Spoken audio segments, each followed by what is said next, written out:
Oke teman-teman, lama tak jumpa ya. Jadi saya sudah lama vakum untuk membuat video karena memang ada hal yang saya lakukan. Jadi pada video kali ini saya akan membahas sedikit lagi terkait keluh kesah memakai Sony Xperia 1 ini selama kurang lebih 2,5 bulan ya teman-teman. Jadi saya pakai HP Sony Xperia 1 ini sudah mendekati 2,5 bulan. Saya gunakan sebagai HP utama seperti itu teman-teman.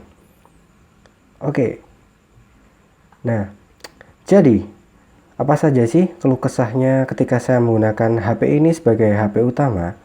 Ya teman-teman bisa lihat saya ada mobile banking ya, BCA Mobile. Jadi memang HP ini saya gunakan untuk aktivitas sehari-hari ya teman-teman. Jadi tidak hanya dipakai buat game tapi juga buat aktivitas seperti biasanya. Oke, sebelum dilanjut silahkan di subscribe dulu ya teman-teman. Oke teman-teman, jadi suka dukanya pakai Sony Xperia 1 ini ya.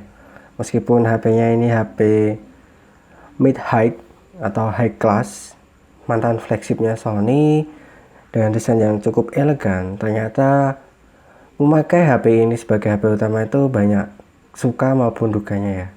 Nah, untuk yang pertama yang saya rasakan ketika saya sudah menggunakan HP ini, yang pertama adalah tentang fingerprintnya ya teman-teman. Memang fingerprintnya itu terkadang memang susah atau kurang responsif ya teman-teman. Nah seperti ini, teman-teman bisa cek. Nah harus benar-benar pas di salah satu titiknya ya. Jadi memang meskipun full jari kita di arah sensor, ternyata memang tidak selalu bisa membuka kuncinya seperti itu. Nah jadi itu yang suka dukanya pakai Sony Xperia 1 ini. Nah mungkin juga teman-teman juga merasakan ada yang fingerprintnya hilang ataupun nggak bisa ketika memakai Sony Xperia 1 ini ya. Mungkin itu adalah plus minusnya ketika kita menggunakan Sony Xperia 1 ini. Nah yang kedua terkait suka dukanya memakai HP Sony Xperia 1 ini, jadi buat teman-teman yang belum tahu, saya beli HP Sony ini di Golden City Sale. Saya dapat yang jenis AU ya teman-teman, yang katanya sinyalnya itu jelek seperti itu ya. Tapi teman-teman bisa lihat sinyalnya itu 3 bar ya teman-teman. Jadi selama saya memakai HP ini, walaupun yang katanya AU itu jelek, saya masih merasa fine-fine saja terkait sinyal. Bahkan saya belum pernah merasa kehilangan sinyal ya teman-teman. Jadi menurut saya sinyal di HP Sony Xperia 1 AU saya itu masih sangat bagus. Nah itu adalah pendapat saya mengenai sinyal HP AU ya teman-teman. Jadi nggak ngaruh sih antara Docomo, Softbank maupun AU. Semua tergantung dari hardware masing-masing atau masih layak tidaknya HP tersebut. Nah, suka duka yang ketiga ketika memakai Sony Xperia 1 ini adalah terkait panas ya teman-teman. Jadi meskipun sudah dibekali dengan chipset 855 Snapdragon yang katanya untuk game berat itu mampu, memang mampu sih, tapi ya itu cepat panas ya teman-teman. Jadi ketika kita bermain Mobile Legends misalkan, satu permainan pun itu udah menunjukkan tanda-tanda panas ya teman-teman. Terutama bagian dekat layar sini, dekat kamera maksud saya. Dekat sini sudah terasa panas ya teman-teman. Nah mungkin karena memang HP ini sudah 2 tahun pemakaian ya teman-teman, di Jepang maksudnya, sebelum didatangkan ke Indonesia. Jadi mungkin itu juga berpengaruh terhadap hardware atau panas yang dihasilkan ya teman-teman. Itu adalah keluh kesah yang ketiga. Nah yang keempat adalah terkait kameranya ya teman-teman. Jadi memang kamera Sony itu tidak diragukan ya teman-teman. Teman-teman bisa lihat sendiri ini. Namun ya itu tadi, kita tahu bahwa Sony itu cepat panas, sehingga ketika Sony ini digunakan untuk mengambil video dengan durasi yang lama itu sudah tidak bisa ya teman-teman. Jadi memang ada batasannya.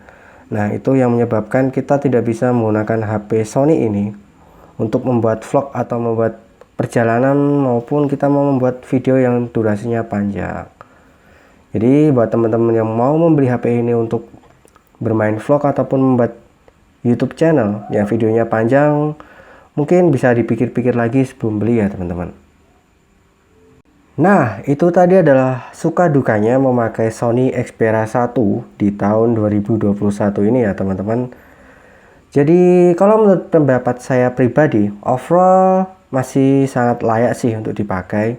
Cuman dengan batas tertentu ya teman-teman. Jadi jangan di overkan untuk gaming ataupun aktivitas yang memang menimbulkan panas berlebih ya teman-teman. Jadi memang secukupnya saja menggunakan perangkat Sony ini ya, karena memang umurnya sudah 2 tahun lebih kalau kita lihat dari rilisnya di tahun 2019. Namun untuk di tahun ini atau di tahun 2022 masih sangat layak untuk dibeli. Nah, namun saran saya buat teman-teman semuanya yang memang mau membeli HP untuk keperluan gaming, mungkin saya sarankan untuk tidak membeli HP limbah Jepang ya teman-teman. Yang pertama karena memang kita dapatnya itu adalah acak atau untung-untungan ya teman-teman. Dan itu bekas.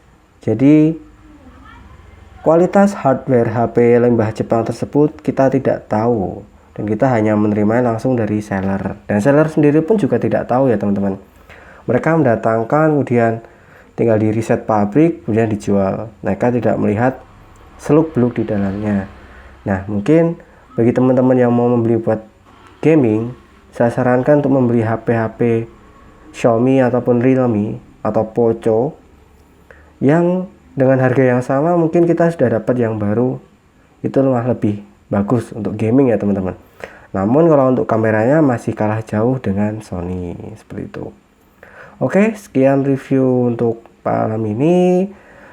Di video selanjutnya saya akan membahas terkait dengan cara aman agar email tidak terbegal ya teman-teman. Jadi silakan dihentikan video selanjutnya.